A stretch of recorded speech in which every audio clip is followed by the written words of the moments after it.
উচ্চ মাধ্যমিক পর্যায়ের প্রিয় শিক্ষার্থীবৃন্দ, তোমাদের আজকের ক্লাসে স্বাগত জানাচ্ছি। আজকে আমাদের আলোচ্য বিষয় হচ্ছে কোষ বিভাজনের প্রারম্ভিক একটা পার্ট, কোষচক্র। তো কোষচক্র কি, এই প্রশ্নের উত্তরে আমরা যেটা বলবো সেটা হচ্ছে কোষের সৃষ্টি, বৃদ্ধি এবং পরবর্তীতে বিভাজন। এই তিনটা কাজ যে চক্রের মাধ্যমে সম্পন্ন হয় সেটাই হচ্ছে কোষচক্র। আমরা কি বললাম? কোষের সৃষ্টি, কোষ সৃষ্টি হবে, তারপর সেটা বৃদ্ধি পাবে একটা নির্দিষ্ট পর্যায় পর্যন্ত এবং পরবর্তীতে বিভাজন। এই তিনটি কাজ যে চক্রের মাধ্যমে সম্পন্ন হবে সেটাই হচ্ছে কোষচক্র। বিজ্ঞানী হার্ডওয়ার্ড এবং প্যালক ওনারা 1953 সালে এই চক্রের প্রস্তাব করেন, বিজ্ঞানী এই হার্ডওয়ার্ড এবং প্যালক। তো এটা একটা জেনেটিক প্রোগ্রাম দ্বারা কন্ট্রোল হয়। তো আমাদের দেহে প্রায় 100 ট্রিলিয়ন কোষ আছে। একটা পূর্ণবয়স্ক মানুষের দেহে 100 ট্রিলিয়ন কোষ থাকে। এই 100 ট্রিলিয়ন কোষ, এগুলো তো কোষের বিভাজনের মাধ্যমেই তৈরি হয় একটা মাত্র সেল থেকে। সুতরাং একটা সুস্থ দেহ পেতে হলে কোষ বিভাজন অবশ্যই গুরুত্বপূর্ণ। তো যেহেতু এটি একটি জেনেটিক প্রোগ্রাম দ্বারা কন্ট্রোল হয়, সুতরাং এটার জন্য প্রয়োজন, অর্থাৎ কোষ বিভাজনের জন্য প্রয়োজন দেহ অভ্যন্তরীণ এবং বাহ্যিক কিছু সিগন্যাল। তো এই বাহ্যিক এবং অভ্যন্তরীণ সিগন্যালগুলো কিভাবে হয়? তো অভ্যন্তরীণ সিগন্যাল যেটা, সেটা দেয় সাইক্লিন সিডিকে যৌগ। সাইক্লিন সিডিকে যৌগ, সাইক্লিন সিডিকে যৌগ, সাইক্লিন হচ্ছে এক ধরনের প্রোটিন। আর সিডিকে, সিডিকে এটা কি? সাইক্লিন, সি দিয়ে হচ্ছে সাইক্লিন, ডি দিয়ে হচ্ছে ডিপেন্ডেন্ট, সাইক্লিন ডিপেন্ডেন্ট কাইনেস, কে দিয়ে হচ্ছে কাইনেস। তো এই সাইক্লিন ডিপেন্ডেন্ট কাইনেস, এটা সাইক্লিনের সাথে যৌগ হয়, সাইক্লিন সিডিকে যৌগ তৈরি করে এবং এটা অভ্যন্তরীণ সিগন্যাল প্রদান করে। আর বাহ্যিক সিগন্যাল যেটা প্রদান করে সেটা হচ্ছে বিভিন্ন ধরনের হরমোন এবং কিছু গ্রোথ ফ্যাক্টর। যেমন আমাদের দেহের যদি কোনো জায়গা কেটে যায়, তাহলে ওখানে আমরা জানি যে অনুচক্রিকা আমাদের রক্তের, এরা রক্ত জমাট বাঁধতে সাহায্য করে। তো অনুচক্রিকা কি করে? কিছু গ্রোথ ফ্যাক্টর তৈরি করে এবং ওরা আশেপাশের যে কোষগুলো আছে সেগুলোর খুব দ্রুত বিভাজন ঘটায়, ফলে ক্ষতস্থানটা ভর্তি হয়ে যায়। আমাদের যে ইমিউন সিস্টেম আছে, সেই ইমিউন সিস্টেমের জন্য যে কোষ বিভাজন দরকার, সেই কোষ বিভাজনের জন্য গ্রোথ ফ্যাক্টর তৈরি করে হলো আমাদের রক্তের শ্বেত রক্তকণিকা। আমরা জানি আমাদের রক্তের লোহিত কণিকা তৈরি হয় হচ্ছে আমাদের অস্থিমজ্জা বা বোন ম্যারোতে, এবং সেই জন্য কিডনি যে একটা কাজ করে সেটা হচ্ছে ইরিথ্রোপ্রোটিন নামক এক ধরনের যৌগ এখানে তৈরি করে, যেটা লোহিত রক্তকণিকা তৈরি করতে হেল্প করে। তো আমরা জানি যে কিছু কিছু কোষ আছে যেগুলো খুব দ্রুত বিভাজিত হয়। যেমন উদ্ভিদে আছে, উদ্ভিদের কাণ্ড শীর্ষ, মূল শীর্ষ, এগুলোতে যে সমস্ত কোষগুলো আছে এগুলো খুব দ্রুত বিভাজিত হয়, এগুলোকে আমরা ভাজক টিস্যু বলে থাকি। আবার কিছু কোষ আছে যেগুলো একটা নির্দিষ্ট উদ্দীপনা পেলে তারপর বিভাজিত হয়। আবার এমন কিছু কোষ আছে যেগুলো বিভাজিত হয় না। যেমন আমরা জানি যে আমাদের যে স্নায়ু কোষ, সেগুলো কিন্তু বিভাজিত হয় না। আবার উদ্ভিদের ক্ষেত্রে ভাজক টিস্যু থেকে যখন স্থায়ী টিস্যু তৈরি হয়, সেই স্থায়ী টিস্যুর কোষগুলো কিন্তু বিভাজিত হয় না। তো কোষচক্রের দুটো ধাপ আছে। আমরা এখন কোষচক্রে আসি। কোষচক্রের দুটো ধাপ আছে। এই যে একটা ধাপ হচ্ছে এটা বিভাজন পর্যায়, আর একটা হচ্ছে অবিভাজন পর্যায় বা ইন্টারফেস পর্যায় বা বিভাজন প্রস্তুতি পর্যায়। তাহলে দুটো ধাপ, এক বিভাজন পর্যায় বা আচ্ছা যাই হোক, বিভাজন পর্যায়, আরেকটা হচ্ছে অবিভাজন পর্যায়।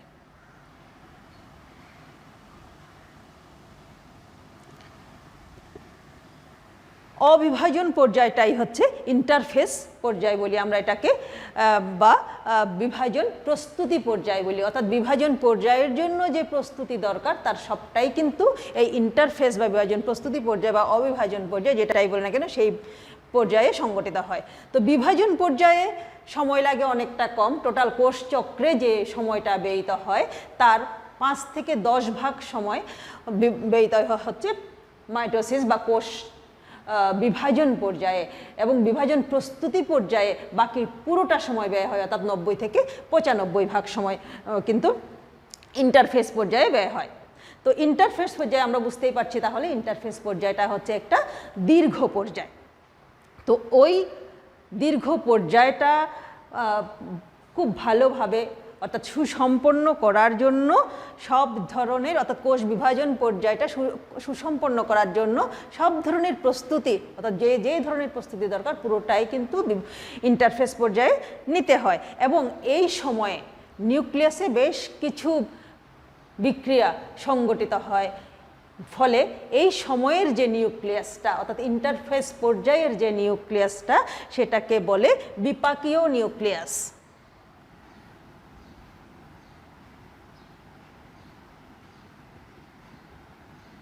তাহলে বিপাকীয় নিউক্লিয়াস বললে আমরা কোন নিউক্লিয়াসটাকে বুঝবো? আমরা বুঝবো ইন্টারফেস পর্যায়ে চলমান সময়ে যে কোষের নিউক্লিয়াস, সেই নিউক্লিয়াসটাকেই আমরা বলবো বিপাকীয় নিউক্লিয়াস, কারণ ওই সময়ে বিভাজন প্রস্তুতিকালীন বিভিন্ন ধরনের বিক্রিয়া এখানে সংগঠিত হয়ে থাকে। তো ইন্টারফেস পর্যায়ের 3টি উপপর্যায় আছে। এই 3টা উপপর্যায় কি কি? এক হচ্ছে G1, তারপরে হচ্ছে S, তারপরে হচ্ছে G2। এই G1 পর্যায়, S পর্যায় এবং G2 পর্যায়, এই 3টি উপপর্যায় রয়েছে হচ্ছে ইন্টারফেস বা বিভাজন প্রস্তুতি পর্যায়ে। তো প্রথমেই যেটা হয় সেটা হচ্ছে টার্গেট কোষ, অর্থাৎ যেই কোষটা বিভাজিত হবে বা যেই কোষগুলো বিভাজিত হবে সেগুলোই হচ্ছে টার্গেট কোষ। এই টার্গেট কোষের সারফেসে মানে পৃষ্ঠে রিসেপ্টর প্রোটিন নামক এক ধরনের প্রোটিন যুক্ত হয় এবং যুক্ত হয়ে ইন্টারফেস পর্যায়টা শুরু হয়। তো প্রথমে কোনটা? এই G1। G1টা কি? G1 হচ্ছে এমন একটা পর্যায় বা এমন একটা দশা বা এমন একটা ফেজ, যেই ফেজে বা যেই দশায় কোষটা পরবর্তীতে বিভাজিত হবে কিনা সেটা সিদ্ধান্ত গৃহীত হয়, তাদের সিদ্ধান্ত গ্রহণের পর্যায়। অর্থাৎ একটা যেই কোষটাকে টার্গেট করা হয়েছে সেই কোষটা বিভাজিত হবে কিনা সেটা নির্ধারিত হয় হচ্ছে এই পর্যায়ে। তো এই সময়ে সাইক্লিন নামক প্রোটিন তৈরি হয়। এই সময়ে অর্থাৎ এই G1 দশা চলাকালীন সময়ে সাইক্লিন নামক এক ধরনের যৌগ তৈরি হয়, এক ধরনের প্রোটিন তৈরি হয়। এটা এক ধরনের প্রোটিন, এটা এক ধরনের প্রোটিন যেটা কার সাথে যুক্ত হয়? এটা যুক্ত হয় হচ্ছে CDK, সাইক্লিন ডিপেন্ডেন্ট কাইনেজ, এর সাথে যুক্ত হয়ে সাইক্লিন CDK যৌগ তৈরি করে।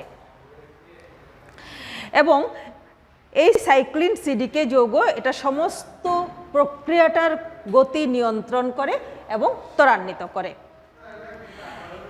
এই CDK বা সাইক্লিন ডিপেন্ডেন্ট কাইনেজ এটা কিন্তু ফসফোরাইলেশনটাকেও কন্ট্রোল করে। ফসফোরাইলেশন এখানে কেন হয়? আমরা জানি এই টোটাল প্রক্রিয়াটা অর্থাৎ মাইটোসিস প্রক্রিয়ার জন্য কিছু শক্তি দরকার হয় এবং সেই শক্তিটা জন্য ATP তৈরি করা দরকার হয়। ADP থেকে ATP তৈরি, অর্থাৎ ADPর সাথে ফসফেট সংযুক্ত হয়ে ATP তৈরি হয়, যেটাকে আমরা বলি ফসফোরাইলেশন বিক্রিয়া অর্থাৎ ফসফেট সংযোজন বিক্রিয়া। তো এই ফসফোরাইলেশন বিক্রিয়াটা কিন্তু সাইক্লিন ডিপেন্ডেন্ট কাইনেজ নিয়ন্ত্রণ করে। তারপরে এই সময় আর কি কি কাজ হয়, এই পর্যায়টায় G1 দশায় আরও কি কি কাজ হয়, এটা তো হলো, অর্থাৎ এখানে এটিপি তৈরি তা এখানে, অর্থাৎ এটিপি যে তৈরি হবে অর্থাৎ ফসফোরাইলেশন প্রক্রিয়া হবে সেটা কন্ট্রোল করবে এই সিডিকে যৌগটা। তারপরে আর যা যা ঘটে, এর পরের ধাপ হচ্ছে এস দশা। সুতরাং এস দশার মধ্যে যে কাজটা ঘটবে অর্থাৎ ডিএনএ প্রতিলিপন, ডিএনএ প্রতিলিপনের জন্য যে উপাদানগুলো দরকার সেই উপাদানগুলো কিন্তু এখানে তৈরি হয়। এছাড়াও বিভিন্ন প্রোটিন তৈরির উপাদানগুলো, আরএনএ তৈরির উপাদানগুলো, এই উপাদানগুলো কিন্তু সকল উপাদান কিন্তু এখানেই এই ধাপেই তৈরি হয়। এবং আরেকটা বিষয় এখানে জানা দরকার, সেটা হচ্ছে যেই কোষটা বিভাজিত হবে না এটা সিদ্ধান্ত হবে, সেটা কিন্তু এই দশা থেকে আর এই দশায় পার হবে না, অর্থাৎ সেটা G1-এই থেকে যাবে। যেটা যেই সেলটা দেখা যাবে যে সেটা বিভাজিত হবে না, তাহলে সেটা কিন্তু G1 দশা আর পার করবে, অর্থাৎ এটা সারা জীবন যত কাল সে বাঁচবে, সেটা হতে পারে কয়েক ঘন্টা বা কয়েক দিন বা যত দিনেই বাঁচে না কেন, সেটা G1 দশাতেই থেকে যাবে। তো এর পরের দশাটা হচ্ছে এস দশা। এস মানে কি? এই এস মানে হচ্ছে সিনথেসিস। কি সিনথেসিস হবে? এই এখানে যা যা তৈরি হয়েছিল উপাদানগুলো, সেই জিনিসগুলো বিশেষ করে ডিএনএ সিনথেসিস, অর্থাৎ ডিএনএ রেপ্লিকেশন হবে এখানে।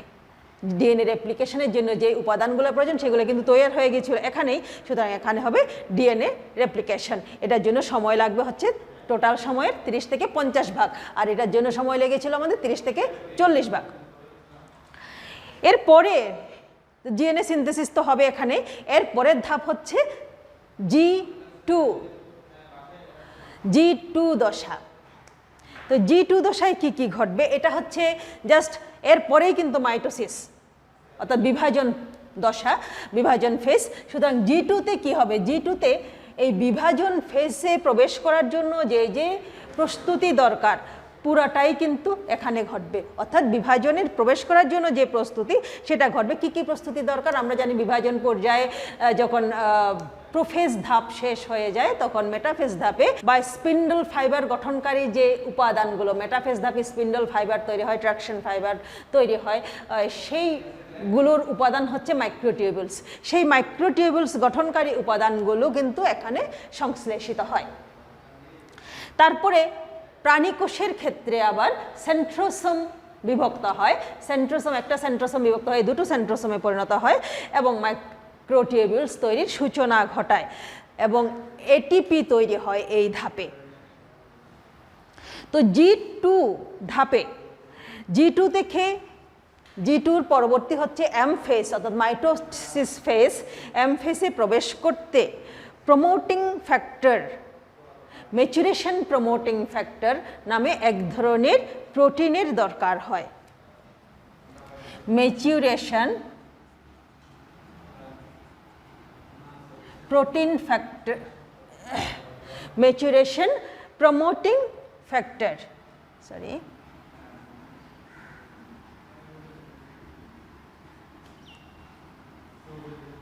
ফ্যাক্টর নামক এক ধরনের, এটা এক ধরনের প্রোটিন।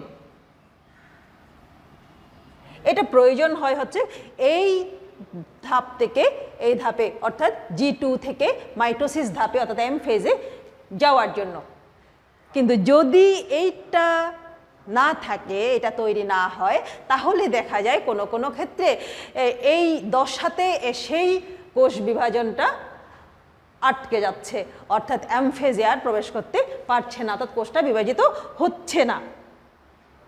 তো এক্ষেত্রেও কিন্তু G1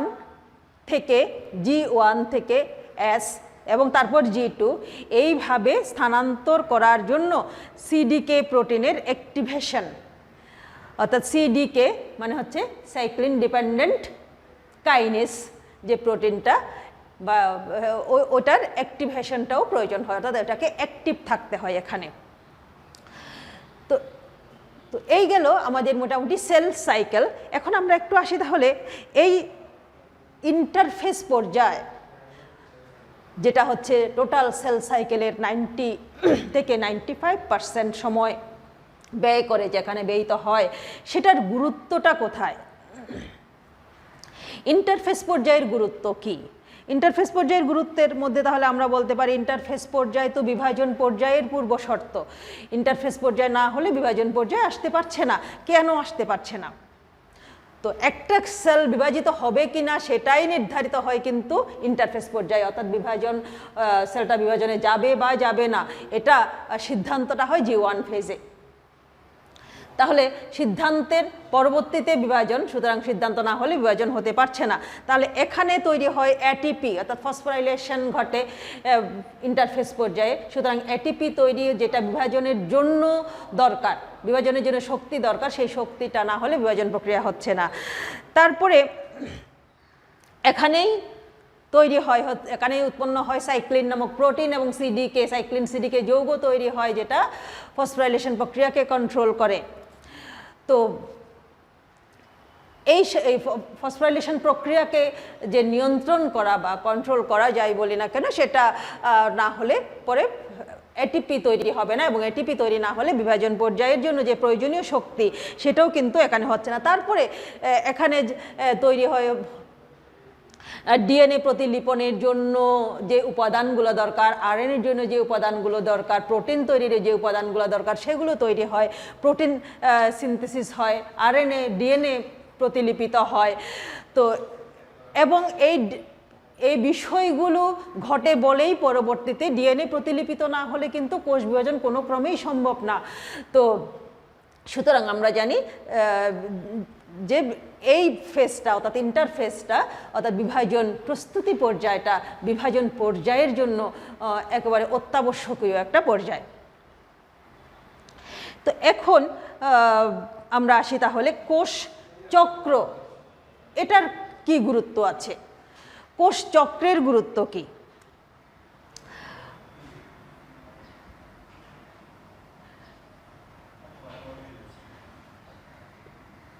ইন্টারফেস যে গুরুত্ব আমরা একটু দেখলাম মোটামুটি। এরপরে তো মাইটোসিস ফেজ। তো কোষচক্রের মাইটোসিস ফেজটা আমরা আলাদা করে আরেকটা ক্লাসে পড়ব। আমরা টোটাল কোষচক্রের গুরুত্বটা আজকে একটু দেখে নেব। কোষচক্র বলতে আমরা এমফেস এবং ইন্টারফেস দুটোকেই বুঝি। তাহলে এই দুটোর মাধ্যমে কোষ বিভাজিত হয়, এবং কোষ বিভাজিত হলেই কিন্তু সেটার বংশবৃদ্ধি, বৃদ্ধি, এই সবগুলো বিষয় ঘটতে পারে। তাহলে জীবের বংশবৃদ্ধিতে কোষচক্রের গুরুত্ব রয়েছে। যারা এককোষী জীব তারা তো সেল ডিভিশন ছাড়া বংশ বিস্তারই করতে পারে না, আর যারা বহুকোষী জীব তাদের ক্ষেত্রে জনন অঙ্গ তৈরি, তারপরে জনন কোষের সংখ্যা বৃদ্ধি, এইসব ক্ষেত্রে কিন্তু সেল ডিভিশন প্রয়োজন, এবং সেল ডিভিশনের জন্য ইন্টারফেসটাও প্রয়োজন। তারপরে বহুকোষী জীবের বৃদ্ধি এবং বিকাশ, বহুকোষী জীবের বৃদ্ধি ও বিকাশ, গ্রোথ অ্যান্ড ডেভেলপমেন্ট। আচ্ছা, বৃদ্ধি, বহুকোষী জীব আমরা জানি যে এককোষী জীব থেকেই শুরু হয়। তো এককোষী জীব অর্থাৎ এককোষী জাইগোট থেকেই বহুকোষী জীবের উৎপত্তি, এবং কোষ বিভাজনের মাধ্যমে তার বৃদ্ধি ঘটে। ডেভেলপমেন্ট কীভাবে ঘটে? বৃদ্ধির সাথে সাথে তার যে এই যে কাজের যে ভিন্নতা, তার কাজের ভিন্নতার জন্য বিভিন্ন অঙ্গ তৈরি হয়। আমরা জানি আমাদের দেহের যে বিভিন্ন অঙ্গগুলো, হাত পা, এক একটার কাজ, চোখ কান, এক একটার কাজ এক এক রকম। তো এইভাবে আমাদের ডেভেলপমেন্ট হয়, এবং পুরোটাই কিন্তু কোষ বিভাজনের মাধ্যমে সংগঠিত হয়। এরপরে বহুকোষী জীবের ক্ষেত্রেই প্রজনন অঙ্গ তৈরি, প্রজনন অঙ্গ তৈরির ক্ষেত্রেও কিন্তু কোষ বিভাজন খুবই গুরুত্বপূর্ণ। আমরা জানি যে প্রজনন কোষ অর্থাৎ পুং জনন কোষ এবং স্ত্রী জনন কোষ, এই জনন কোষগুলো তৈরির জন্য কিন্তু মিওসিস কোষ বিভাজন দরকার, কিন্তু জনন অঙ্গ তৈরি সেই ক্ষেত্রে কিন্তু মাইটোসিস বিভাজনের মাধ্যমে অঙ্গটা তৈরি হয়। আমাদের দেহের বা জীবদেহের ক্ষয়পূরণ যে কোনো কারণে ক্ষয় হতে পারে, স্বাভাবিকভাবেই হতে পারে, আবার অস্বাভাবিক কোনো প্রক্রিয়াতেও হতে পারে। ক্ষয়পূরণের ক্ষেত্রেও কিন্তু মাইটোসিস, অর্থাৎ কোনো একটা জায়গা যে কোনো কারণে ক্ষত সৃষ্টি হলে সেই জায়গা আবার সেল ডিভিশনের মাধ্যমে পূরণ করা হয়ে থাকে। এই সবগুলো কিন্তু, এই কয়টা কিন্তু, এগুলো সবগুলোই কিন্তু ভালো দিক, অর্থাৎ পজিটিভ সাইডগুলো। এর নেগেটিভ সাইড আছে। যদি এই পজিটিভ বিষয়গুলো ততক্ষণ পর্যন্ত ঘটবে যতক্ষণ পর্যন্ত কোষ বিভাজনটা স্বাভাবিক গতিতে ঘটতে থাকবে। যদি এই স্বাভাবিক গতিটা বিঘ্নিত হয়, অর্থাৎ কোষ বিভাজন যদি অস্বাভাবিক হয়, তখন কিছু সমস্যা দেখা দিতে পারে। অর্থাৎ অস্বাভাবিক কোষচক্র যদি ঘটে তাহলে স্বাভাবিক বৃদ্ধি, বিকাশ এগুলো ব্যাঘাত ঘটবে। আমরা এটা আগে পড়েছি, তোমরা ক্লাস 9-10-এও পড়েছ যে অস্বাভাবিক কোষ বিভাজন, ক্যান্সার, টিউমার এইসব রোগের জন্য দায়ী। এই রোগগুলো কিন্তু অস্বাভাবিক কোষ বিভাজনের মাধ্যমে ঘটে থাকে। তো আমরা আজকে এই পর্যন্ত শেষ করব কোষচক্র। কোষচক্রের বাকি যে এই মাইটোসিস দশা বা এমফেস, সেটা একটু দীর্ঘ পর্যায়ে আছে, আমাদের একটা ক্লাস লাগবে, সুতরাং আমরা আলাদা একটা ক্লাসে এই অংশটুকু পড়ব। আজকের জন্য আমরা এখানে শেষ করছি। ভালো থেকো সবাই, ধন্যবাদ।